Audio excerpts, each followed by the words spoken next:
Advocate, good to see you. How'd your mission go? We didn't find Kelleck, but we discovered that he's connected to a pirate named Alastia Crow. I want to talk to her and see what she knows. Talk with her? I'm afraid that's impossible. She's dead. Her pirate ship, the Ravenous, was destroyed by an undead attack 2 days ago. You're sure she's dead? Did any of her crew survive? Even if she's dead, Alastia was a seer. She might have seen this coming, and left something behind that we could use. A few of her crew are still alive, camped near the wreckage of their ship. She might have told them more about what's going on. We need to find out what Kelleck wanted from Alastia. Pirates don't tend to be trusting folk. I think a little nautical infiltration and investigation is in order. The Order of Whispers are a disreputable, shady bunch. You and the pirates would get along just fine. I have a better suggestion. Even if Alastia Crow is dead, she can still be helpful. I know an accomplished priestess of Grenth who could summon the pirate spirit. The Durman Priory's better suggestion is to disturb the dead? You scholars really will turn over every rock to get your answers. Even tombstones. Okay, so we've got another big decision there, folks.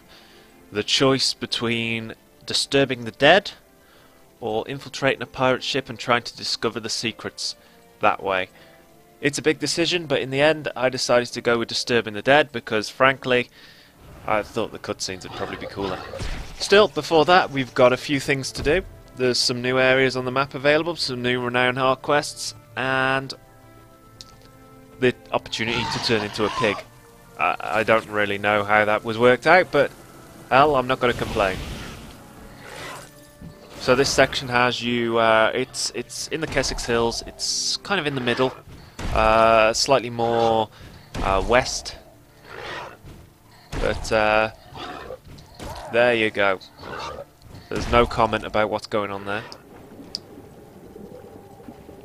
You have to discover truffles. It's quite good fun. Take a look. Who wouldn't want to be a pig? And now that we're a higher level, we can explore the depths a little more. You can head on underwater. These are going to be difficult.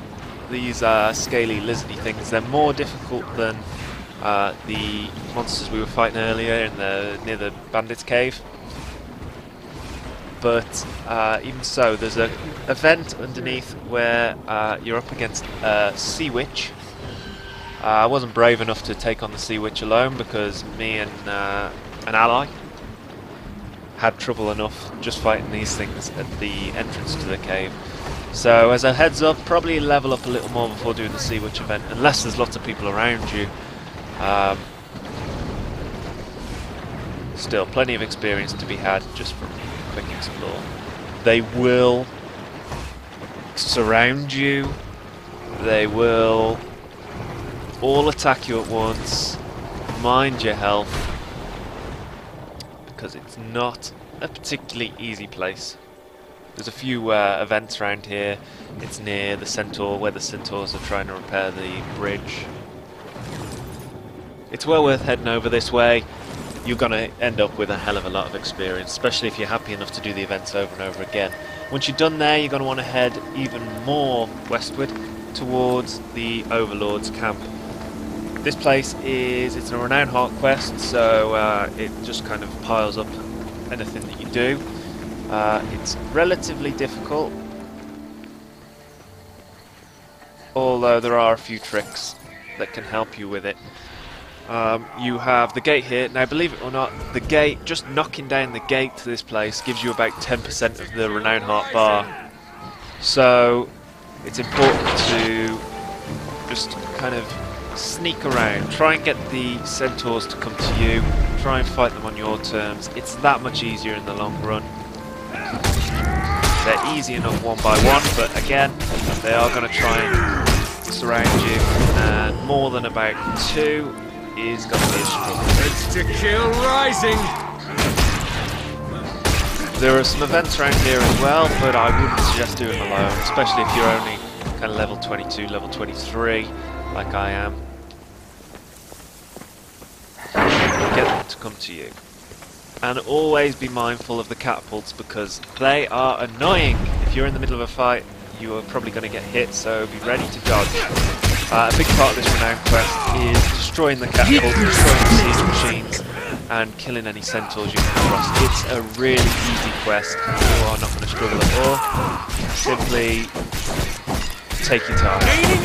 Try not to rush in without looking, and if you do die, don't worry about it too much because you can just rush on back. As I say, the renown hardbar stays as it is. The gate gives you about 10%, so by the time you're in there again, you're even closer to finishing than you were when you died.